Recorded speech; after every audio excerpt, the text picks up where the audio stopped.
Empowerment Foundation, Bright Izocha. Good morning. Thank you for joining us on TVC Breakfast. Thank you. You can see the concerns that from that report by our correspondent, those who have spoken about especially the economic crippling of the economy rather in those regions, and those yesterday there was supposed to be NECO exams which some students actually weren't able to write. Now, from your perspective, is this the right way to go if you say you are protesting in the interest of a member of yours? I strongly believe that the safest way for the indigenous people of Biafra at this point in time is the method they have embarked on. How so? Sit at home. To me, I feel it's the most safest for them. Because we have had in the past where these young men took to the street to protest peacefully, and they were shot and killed by Nigerian soldiers, Nigerian military, Nigerian police, and nothing came out of it. We have a situation where these young men gather in a room, in a building to pray to God, to grant them independent state of Biafra, and they were rounded up and killed at will. Nobody says anything, nothing happened. And then you did not allow children whose future, I mean, NECO exams. I am not in support of the calling for this protest at this point in time, denying those young chaps the opportunity to write their exams. I'm not in support of it. But I'm trying to give you the background picture where they are coming from. I understand. These are the same people that all the methods that have been applied for their peaceful protests have failed. The state have visited them with a high level of terrorism. But does that mean they don't know their members such that they can ensure that those who are not part of them are roped into any agitations they are trying to put forward? I mean, you heard that old man talking about their businesses. A lot of persons couldn't open their shops. I'm not a member of IPOB. I know you're not. But neither am I their spokesman. But I feel strongly that calling for a sit at home once in a while to press home their demands is not something bad. Since that's the only option they have left. For me, I would have preferred they organize their people peacefully and march on the streets, allowing people to go about their normal businesses. But you see, that is not acceptable in Nigeria, in the southeast. We saw some persons from that report. You see, those people that you saw on that report, they are government-sponsored protesters. Do you have evidence to prove that? I can assure you that. Really? I know very well. All of us live in this country. You live in this country where you see people are not allowed to protest in Abuja, and the same in Abuja, some people are protesting and they will have a police backup. So what are we talking about? We are living and we know the fact what is going on in this country. We are living in a country where government sponsor thugs to attack peaceful protesters on the streets. We have witnessed that time and time again. These are unverified statements. It really, is not unverified. We saw it. We witnessed it as sit-at-home order. The video went viral. All of us saw it. Where Hilux buses with people dressed in the black suit were dropping touts that attacked members of what is it called? Is it called again? The End Police something. NSAS. We saw the video. It went viral. We were protesting peacefully until it was hijacked. You see, who are those that sponsor those that hijacked the protest? We are once embarked on a labor protest at Yaba. Getting to Ojuelegba, we were attacked by hoodlums. And they came out, they said that they were giving money by this government to attack us. So these things have continued. It's not today. And we have witnessed in the southeast that these young men at Impo Junction, some time ago at Impo in Anambra State, these young men embarked on peaceful protests. They were gunned down. A lot of them were gunned down. And we keep calling for inquiry for the government to inquiry to find out what happened. Who are those that are responsible for that act, so that they can be prosecuted. Nobody said that, nobody does anything. So what do you expect these young men to do? You cannot beat a child and not allow the child to cry. So they are okay. The second one in which led that the arrest of their leaders is unclear, and the government has not come out to tell us how they get Nnamdi Kanu arrested. Whether they kidnapped him from Kenya or whether they kidnapped him from London, nobody knows. And the government has not come out to clear the air. There's so many things that government need to explain to the people. Now, the government has not come out to explain, but do you think that the way they are going about it is the only way to go? For instance, we see what is happening with the IGBO case. We saw how it is going. And we see how leaders of thought have come in to weigh in on the matter. We are not seeing certain things. This is a comparison some people are already making. People have not been forced to stay at home. How far has the staying at home resolved any matter so far? Because this is not the first time. If you look at the history of staying at home, it starts from Masop. After Has that resolved anything? Well, to me, I feel strongly that that's the only safest means for them to drive home their points, since the street is no longer safe for them.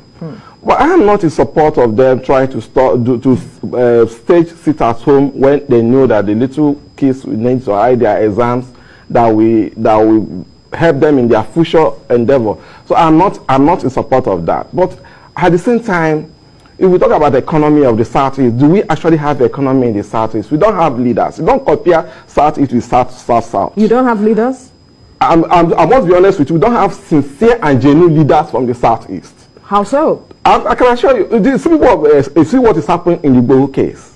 You see the role the leaders in the Southwest is playing to make sure they set him free, to at least to have people listen to him and reason with him, because they believe that what the young man is fighting for is not just for his own personal interest, but for the interest of the Southwest. But those that are called themselves governors of the Southeast, political leaders of the Southeast, do they believe in the agitation of this young man? They do not believe it. Because if they believe in his agitation, they believe that if they believe that the Igbos are being marginalized in Nigerian states, they will have been the first prescribed to IPOB. Today, we have the Fulani herdsmen. You can call them herdsmen. Okay, herdsmen, yes. They come from a tribe that is known. Because today, we cannot attach them to a particular tribe. That is the position we have as a broadcast organization. Okay, I agree with you, but whether we like it or not, those that we know today in Nigeria as headers in Nigeria are the Fulanis. And we are not the only ones that have cattle. But we have constant attack on communities and villages with AK-47, the highest level of sophisticated weapons. And up to today, those that are in authority, those who came from there, have not found any reason to prescribe those people. We've had position of Meiti Allah on these issues, and nobody have come out to condemn them. None of them never have been arrested. That is a double standard. But yet, when little thing happen, the Southeast will be the first to condemn and crucify their own people. And that's what what you saw, we witnessed yesterday when the governor says people should go about and normal, and these people say, sit at home. There is a government in place. Which government? Is the government that protects the interests of the people? In place. You can't have two governments in a state. I agree with you. I agree with you. But what is government all about? For the welfare of its citizens, protection of life and properties. Absolutely. And then, in the issue of the Southeast, how many governors have condemned the ongoing onslaught on the Southeasterners in Igbo land? Have you engaged with them to know their stance on this? Have you called them to order? Because you have a right to hold them to account. Have you engaged with them? My sister, the truth remains that's the question. In several mediums, we have tried to engage them. We found that these people have no interest in the interest of Igbo. How so? Did they not give you audience? All their interest lays on how they can please those in the central government for their political gains. Did you call them to a question?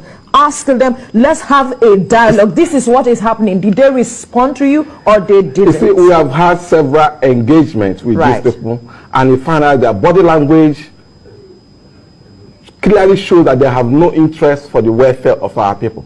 It's not today that these young men have been crying, shouting, that of marginalization, they have been humiliated, they have been killed. Don't we have governors in the Southeast when these people were killed at Impo Junction? Up to today, or we have written them, we have shouted, we are asking. We want to find out. We're not asking that people who engage in this act should be killed. No, we want to find out how many people were actually killed at Impo Junction. When they were praying at Aba, when they were shot and killed, we were asking who did this, who gave the order. Let us do an inquiry to find out what is actually going on. But these people, they will close their ears. They're not ready to listen to you. Even when you call them, they will not even give you attention. Or they will be telling you that I don't want to be at enemy with these people in the central government. My political career is. Why is the political career more important to them than those that are elected to govern? That is the question everybody is asking. Take a statistics today. In the entire country, check the Southeast. The only Southeast that they have not been election, local government and council election for the past 21 years. You already have elections when a governor is serving for 8 years. When he's about finishing his 8 years, he will conduct election 6 months to his exit. And immediately the new person will come in, he will send them off. Is this the kind of leaders we want in the Southeast? Is this happening in the Southwest? Is this happening in the South Side? Is this happening in the North? So how do you expect the young boys to listen to them? How do you expect them to take them serious? That is the problem. Do they know the power they hold because they have a voter's card? Aren't they the ones who put these same leaders there by our their vote count? Do our vote count in this country? Do they come out to vote? Who vote them in? Are there not people part of those? That's an issue for another day. Right. If all of us are witnessing what is going on today, let us do electronic transmission. And some people are saying, no, we cannot. Because they want to continue to force themselves on us. In the Southeast, I can tell you that those people that they are looking at today, like themselves governors, if they stand for a genuine election, a commoner of the state will defeat them. It's clear yesterday. Go about your normal business. Somebody said, sit at home. And everybody obeyed. Is it not clear that who person is in control? But do we understand that there are far-reaching implications with those decisions that are being made, with the back and forth that we are seeing with what you are saying? You see, at the point in time, what the people are looking at is someone who is speaking their mind. And to me, I don't agree with Nnamdi Kanu method of agitation. I don't even support what he's doing. But I must be honest with you. He speaks the mind of the people. He speaks the truth to the power. And I was thinking at this point in time, what government should do is to call him to a roundtable discussion and find out what is the problem. How do we go about solving these issues? And then they don't care. If they continue to apply this method they apply it today, even if we kill Nnamdi Kanu today, another millions of Nnamdi Kanu will spring up from the Southeast. Because you think there are we must remember the issue of Yusuf. When Yusuf was killed, what happened today? Where are we today with Boko Haram? They must be careful the way they handle the issue of Nnamdi Kanu. Because a lot of people are beginning to, a lot of people believe in him. A lot of people are beginning to listen to him. For God's sake, we should realize that they should approve vacuum. Whether you like it or not, the people need someone that will speak the voice that we understand. And when you are not, somebody else will speak for somewhere and will speak that language that we understand. How do you want, or what would you want to see that will make you believe that the government is giving Nnamdi Kanu fair hearing, fair trial? Let us start first and explain to the whole world, how they got Nnamdi Kanu in their custody. When that happened, then we begin to look at it. If actually we get fair hearing or not. Because from what the indication we're hearing, if you can go to another country and adopted somebody, and back here in Nigeria, you are condemning kidnapping. We can't call it abduction. Okay, because there was a process in place. Government is here to explain to us, but we cannot call it abduction. There is international law that you cannot go to another country territory and pick up anybody. So perhaps without going through. There was some level of cooperation, so we cannot call it. No. What kind of cooperation? The Kenyan government is denying that they don't know what happened, how Nigeria. So, like you have said, it is impossible for you to just come and pick someone out of the country. So let us wait till government. Can I tell you something? Let's wait till government explains. Here in Lagos State today, yes. For a police to come outside from outside Lagos to arrest somebody, you need to report to the command, and then they'll have information before they can arrest that person and report back to them that you are arrested the person. I take the person away out of the state. At the same time, you can call somebody can come into this state, kidnap somebody with some help of some security people without even going through that process and whisk the person away. Okay. Do you call that a normal procedure? We don't know which went on here now. Okay, that's why we are waiting for federal government to explain. So let's wait. What happened? Let's wait. How did they get Let's be patient enough to wait. Because if you don't explain that, there is little chances that you will give him a fair hearing. Because if you believe that you can... Does that mean we do not trust the government? Because this is coming from a place of trust. Why can't we just wait to see through the process? In Nigeria, are you talking about Nigerian government? Are we talking about Nigerian government? Are we talking about another government in this case? This same country where you have tried men that that we all know that are corrupt. And at the end of the day, they are declared not corrupt. And outside the country, they are found guilty and jailed over there. Do we have the judicial system? Is it working? The judicial system that is working in alignment with the government? We know what is going on in this country. Look at it. Some weeks, last week or thereabout, a court of competent jurisdiction granted bail to the IGBO aides. Up to today, have they been released? The answer is no. And yesterday, they are filing a fresh charge again, without first of obeying or complying to the order of the court. And I can assure you, the court will not do anything at the end of the day. They will not do anything. Is this kind of country we are running a banana republic where anything goes? All right. As much as there are grievances, I will still say that let us wait until and see the process in place. Then we can begin to hold and say, no, this is not fair. And this is, we cannot hold on to precedents. We have had this thing in the past. We all know what led to Nnamdi Kanu fleeing from the country.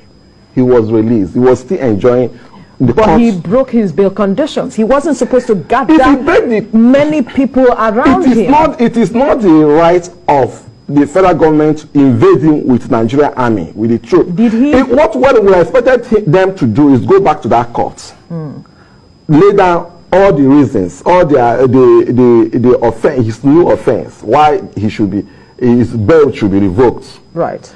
But government did not do that.